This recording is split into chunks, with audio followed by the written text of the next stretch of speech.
Bad Batch Episode 8 is hinting towards some bigger plans later on in the season. Welcome to Star Wars Uplink. Episode 8 of The Bad Batch is here, and it was pretty enjoyable. Mm-hmm.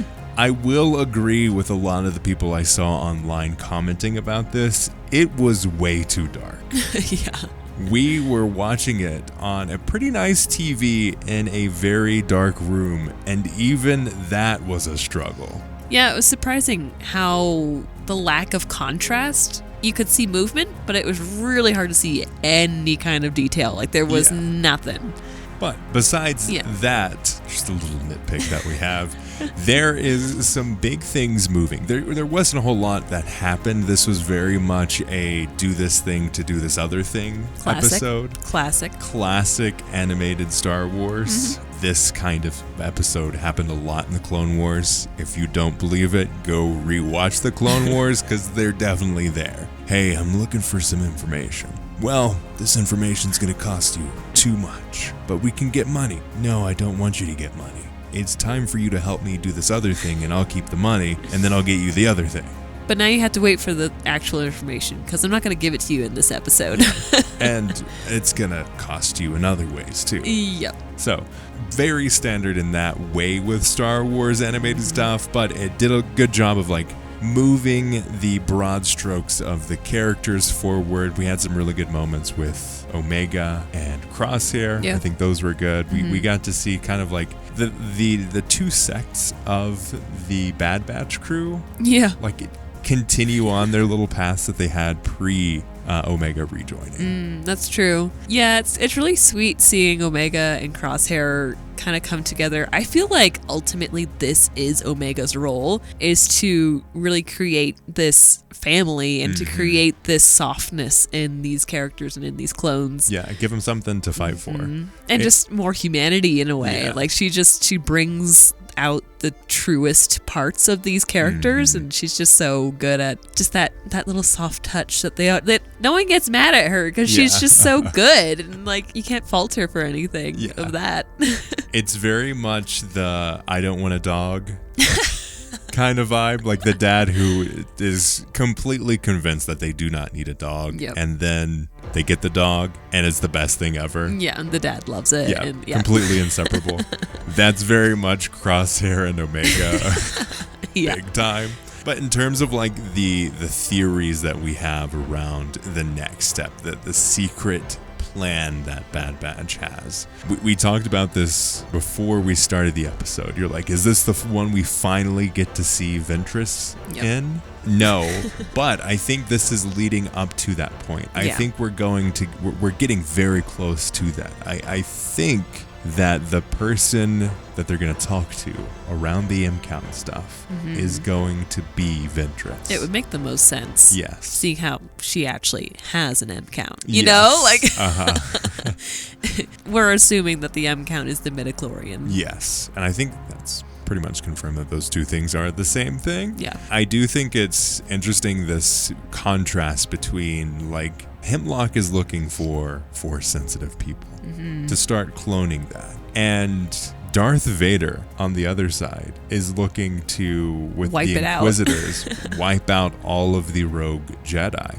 So I wonder why those two things aren't really there yet. Or maybe it's just because the Inquisitorius and the whole Inquisitors group hasn't really happened in timeline yet. I'm not entirely sure where that's all when fitting. That gets put together. Yeah. But I do think it's interesting that, and maybe it's perfectly part of Palpatine's plan of we're going to have two people doing these different things to make sure fewer people know my plans. Well, actually, no, it does make sense in the timeline, I think, because they're talking about bounty hunters that are hunting them down, or they have a bounty out for may not be set up yet. M-count people. Yeah. And that kind of makes sense because the Empire does want these people wiped out because assumedly they're Jedis or potential threats. And yet Hemlock is really only looking for a way to clone it or to be able to transfer it into clones, we're assuming. So I think it still makes sense. I think it checks out, especially if they are specifically making or trying to find cloning for Palpatine. Yeah.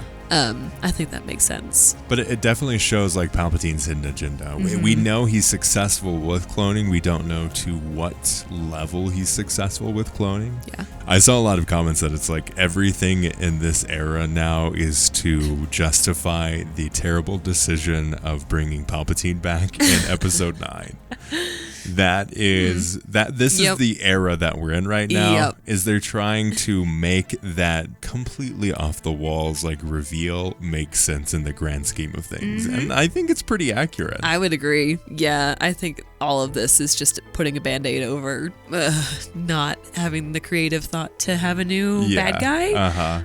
Or have a cohesive story throughout all three of the sequel trilogy movies. Yeah. I think it's going to be very interesting to see where this ends up going. But given the fact that they are trying to put a band-aid on this, I think they can still do it well. And I think there's a lot of opportunities for stuff like The Bad Batch to do that well. Because you have more time to experiment with the stories. You have more ability to go in different directions and cover different pieces of it. Like we got to see the clones get dissolved. And that's something that we all assumed would happen, but we didn't know necessarily the way it would happen in canon. Because in Legends, a lot of the clones just became stormtroopers and continued on while they also had like conscripted people that would join the Empire. That's interesting. I mean, because the 501st, I think in Legends, was Darth Vader's clone trooper crew.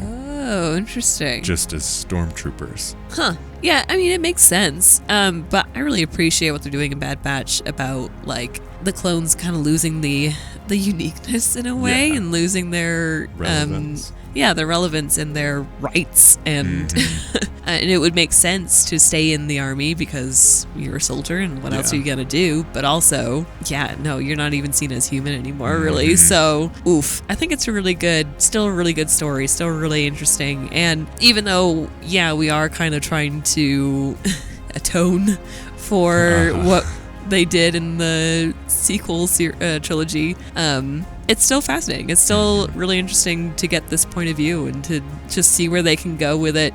I personally love it for myself whenever I'm in a creative situation where I have an end goal and I know I need to get somewhere, but it's like, so what's my most interesting way to get there? You know, like sometimes that makes the best stories. Yeah, and I think that was definitely something that was lacking when we look at this sequel trilogy discussion. But now that these like smaller shows in this specific timeline have to make this work, I think we're going to see a lot more like ingenuity of like, what is it going to look like specifically for the clones, Palpatine, the galaxy itself to get to this conclusion, and then get to the point where it's forgotten or hidden or completely lost, because as we see in The Mandalorian, the reason they want Grogu is for his midichlorian count so they can continue cloning but implementing the Force. Right. So I think that's going to be really interesting as well. Just so fascinating how all these different shows and things are like still touching on all the same points. It's like poetry. It rhymes. But let us know your thoughts on this theory, and do you think we're going to see Ventress next? Let us know in the comments below. Check out our podcast, and may the Force be with you.